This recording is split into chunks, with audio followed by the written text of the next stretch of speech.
Bonjour mes chers élèves, comment allez-vous? J'espère que tout le monde est en bonne santé. Alors aujourd'hui, jeudi 9 avril 2020, on commence Inch'Allah une nouvelle séance de la lecture suivie. On termine l'étude ou bien l'analyse de l'histoire, le buveur donc. Alors comme vous rappelez bien, on a déjà étudié le premier chapitre, donc on passe à terminer l'étude ou bien l'analyse du deuxième chapitre, drôle de client. Alors pourquoi pas, je refais encore une autre lecture. Alors, drôle de client. J'ai vu de mes yeux le client inconnu boire un livre. Non, je n'ai pas la berlue. Pendant 5 minutes, il s'est promené dans les rayonnages. Les yeux fermés, il se déplaçait en silence, les bras tendus droit devant lui. On aurait dit qu'il écoutait le bruit des livres. Subitement, il a saisi un petit bouquin et tout est devenu encore plus faux. Il ne l'a pas ouvert. Il a seulement écarté les pages du milieu et là, dans la fente ainsi pratiquée, il a planté une paille tout juste sortie de sa poche. Sa bouche s'est mise à aspirer.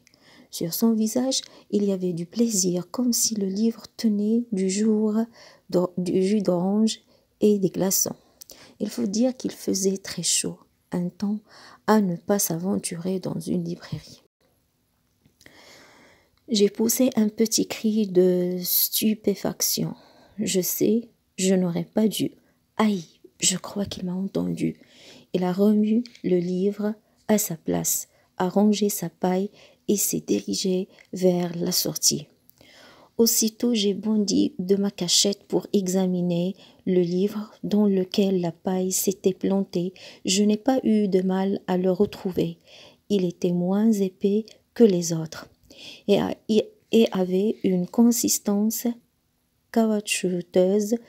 En le soulevant, je l'ai trouvé d'une légèreté extraordinaire.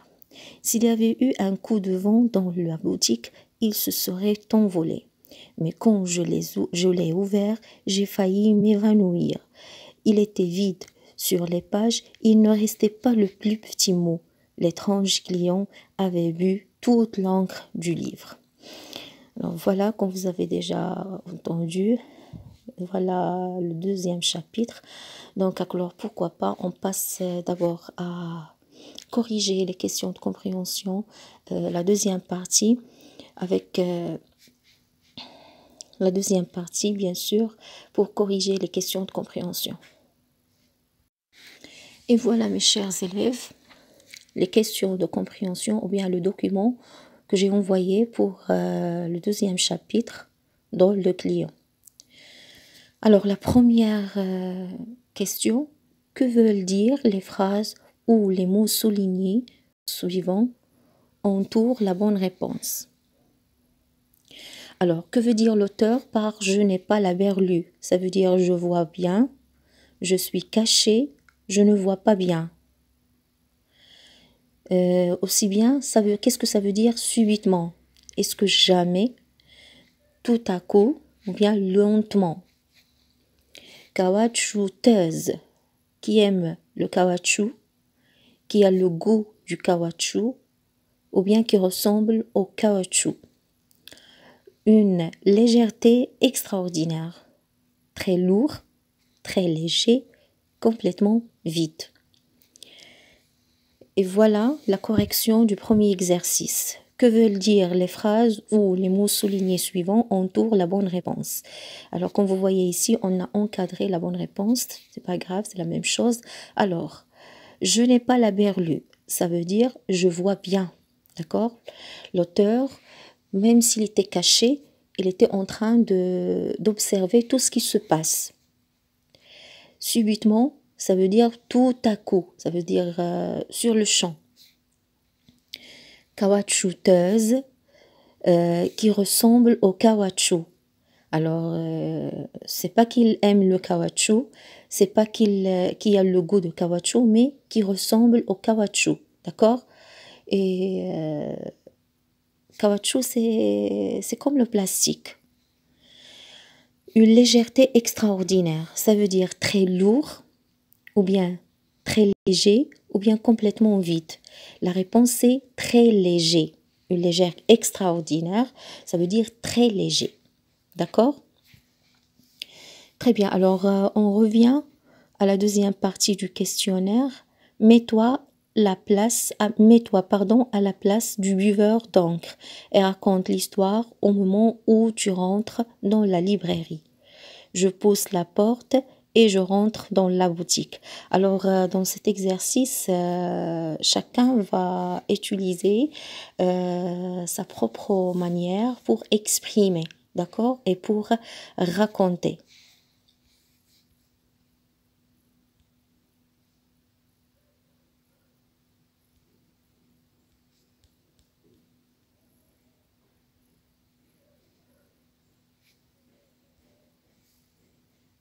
Et alors, mes chers élèves, après la correction du deuxième chapitre, suivez avec moi, je fais une lecture expressive du troisième chapitre qui est sous-titre « La poursuite ». Très bien, la poursuite. Alors, quand vous entendez la poursuite, ça veut dire quoi? Ça veut dire quelqu'un va poursuivre quelqu'un d'autre, d'accord? Très bien, alors je commence à lire. Écoutez attentivement, s'il vous plaît. Je n'ai pas eu le temps d'avoir peur. Mon excitation était bien trop grande. Il fallait agir tout de suite. J'étais sûre que le drôle de client ne reviendrait plus jamais dans la boutique. Il m'avait entendu et savait que quelqu'un l'avait surpris au milieu de sa dégustation. J'avais le choix entre tout raconter à papa et mener seule ma petite enquête. De toute façon, papa n'allait jamais me croire, connaissant mon allergie à la lecture. Il était même capable de m'accuser d'avoir gommé les lettres une à une.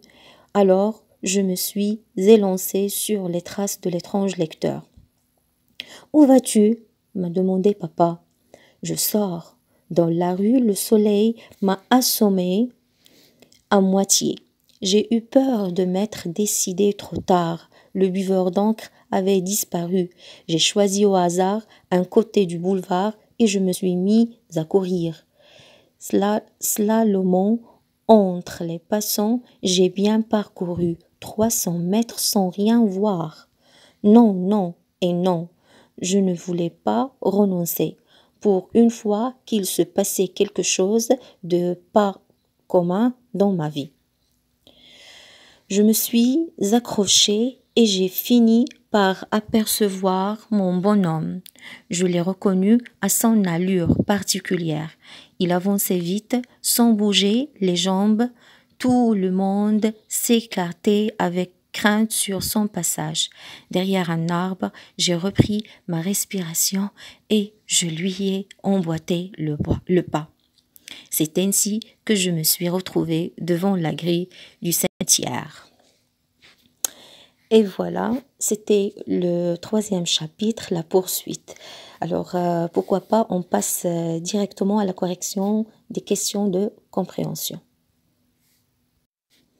Et voilà le troisième chapitre, le document que j'ai déjà envoyé. Alors, c'est le premier document du question de compréhension pour le chapitre 3, la poursuite. Alors, question.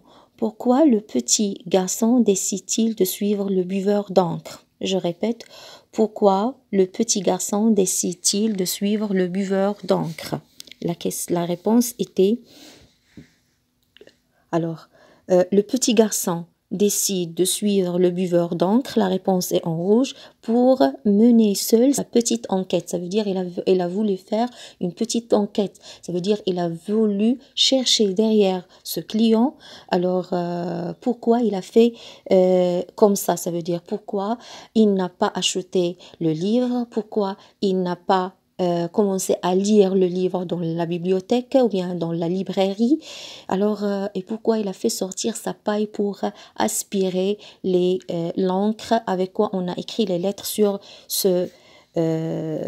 cette histoire ou bien ce livre. Deuxième question, pourquoi ne raconte-t-il rien à son papa? Pourquoi il n'a pas pu raconter tout ce qu'il se passe à son papa? Alors, est-ce que c'est son papa? Son papa ne l'aurait pas cru. Son père est allergique à la lecture. Ça veut dire il n'aime pas la lecture. Son père a gommé les lettres une à une. Ça veut dire c'est lui qui a effacé. Quand on dit gommer, ça veut dire effacer. Vous savez bien que la gomme sert à effacer le crayon, et ainsi de suite. Alors, son père a gommé les lettres une à une. Ou bien son père poursuit le client.